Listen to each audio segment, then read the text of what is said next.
छोकिरीअ सां शादी करणु चाहियां थो। उनखे इज़त बख़्शण वारा मंसूर खान वटि हार मञी अचनि। पर कोर्ट में न। मां चाहियां थो त छोकिरी खे तव्हांजे हवाले त कयां। पोइ पाण वारनि हमराहनि खे चई छॾां त हमिलो मुराद मथां न।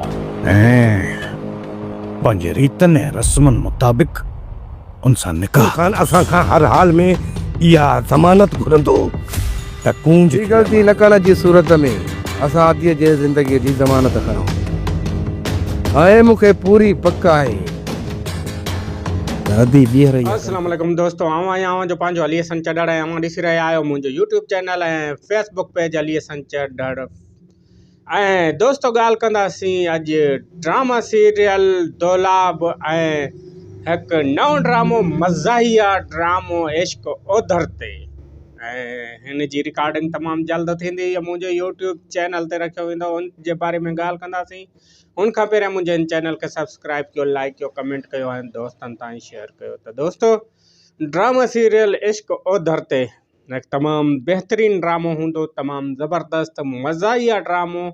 ऐं घणे अरसे खां पोइ अव्हां जे लाइ ॾेई रहिया आहियूं हिकु बहितरीनु मज़ाहिया ड्रामो इश्क ओधर ते। हिन जा करैक्टर जेके आहिनि तमामु ज़बरदस्त आहिनि ऐं हिन जी जेका आहे कहाणी मुकमल थी चुकी आहे। हिन जी रिकॉर्डिंग अनक़रीब थींदी ऐं हिन जी सिलेक्शन थी रही आहे। जेके दोस्त अगरि कमु करणु चाहिनि था हू जल्दी राब्ते में अचनि, जीअं इश्क ओधर में अव्हां बि कमु करे सघो। हिकु मज़ा फ़नी सां भरपूर हिकु तमामु बहितरीनु ड्रामो जंहिंजो राइटर डायरेक्टर आऊं पाण आहियां। ऐं अली हसन चढ़ड़ यूट्यूब पहिरें दफ़ा को अहिड़ो ड्रामो ॾेई रहियो आहे जंहिंजो कुझु किस्तां बि हलंदियूं ऐं किस्तवार ई ड्रामो हूंदो।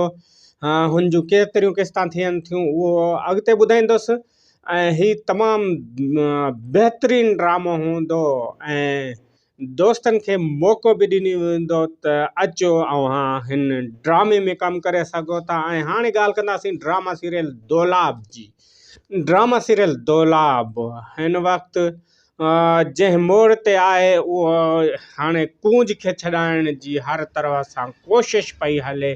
राज़न कक्कर चवनि था त कहिड़े नमूने असां कूंज खे शर्तनि बावजूदि हिते वठी अचूं जीअं हुनखे क़तल करण में कामयाब थी वञूं। पर मंसूर खान बि हिकु वॾो ज़हीन माण्हू आहे ऐं हू जेका उन्हनि अॻियां शर्त रखे थो उन शर्त ते हू मजबूर थी वञनि था। मंसूर खान कूंज जी ज़मानत वठे थो, हुनजी ज़िंदगी जी ज़मानत वठे थो, पर कक्कर वारा बि मजबूर थी वञनि था।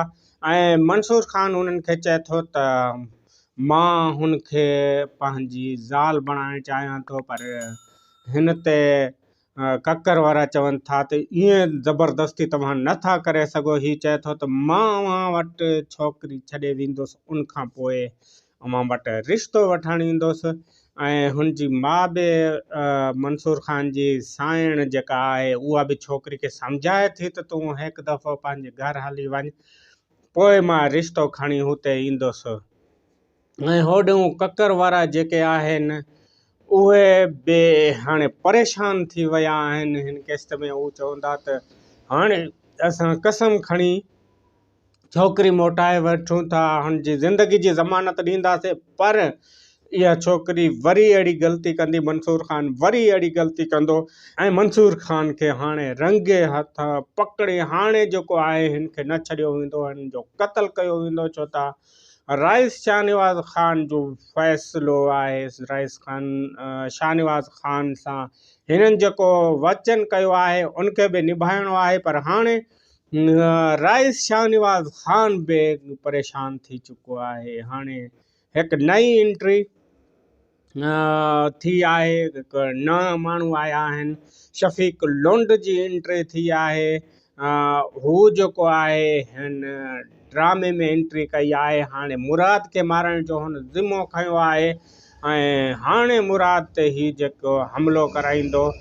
पर उन खां पहिरियां राइस शाहनवाज़ चए थो त मुराद खां पहिरियां हाणे राज़न वारनि ते हमिलो कजे, छो त राज़न वारा जेके आहिनि हुन सां ॻाल्हियूं करनि था। इन ॻाल्हियुनि जे नतीजे में ही जेको आहे हुननि ते सख़्तु नाराज़ थी चुको आहे ऐं सख़्तु नाराज़गी में हाणे जेको ही शफ़ीक लोंड वारो जेको करेक्टर आहे हुन जा जेके दोस्त आहिनि हाणे ही ॿिन्हिनि पासनि खां जेको आहे झेड़ो कराइण जी कोशिशि कंदा। ही राइस शाहनवाज़ ख़ान जे लाइ हिकु तमामु वॾो कमु करे वेंदा जंहिं ते हर कोई परेशान हूंदो। हाणे ही चवंदा त विच में जेको एॾो नुक़सानु थिए थो ही केरु करे थो, हिन में घणा क़तल थींदा ऐं खोड़ अहिड़ा माण्हू आहिनि जेके हिन विच में क़तल थींदा। हाणे ही जेको शफ़ीक आयो आहे ही शफ़ीक तमामु ख़तरनाक माण्हू साबित थींदो राइस शाहनवाज़ जो, ऐं हू राइस शाहनवाज़ हिन खे तमामु ज़बरदस्त नमूने सां इस्तेमालु कंदो ऐं हू जेको आहे पैसनि ख़ातिर हिकु किराए जो कातिल थी उभरंदो ऐं ही जेको राज़न ऐं मुराद वारनि ॿिन्हिनि ते हमिलो कंदो। ऐं ही हाणे जेके किस्तूं आहिनि उहे दिलचस्प थियण वञनि पियूं। हिन ते पंहिंजे लिसन चॾड़ खे ॾींदा इजाज़त। वेंदे वेंदे मुंहिंजे चैनल खे सब्सक्राइब कयो, लाइक कयो, कमेंट कयो ऐं दोस्तनि ताईं शेयर कयो। मूंखे ॾियो इजाज़त। अल्लाह हाफ़िज़।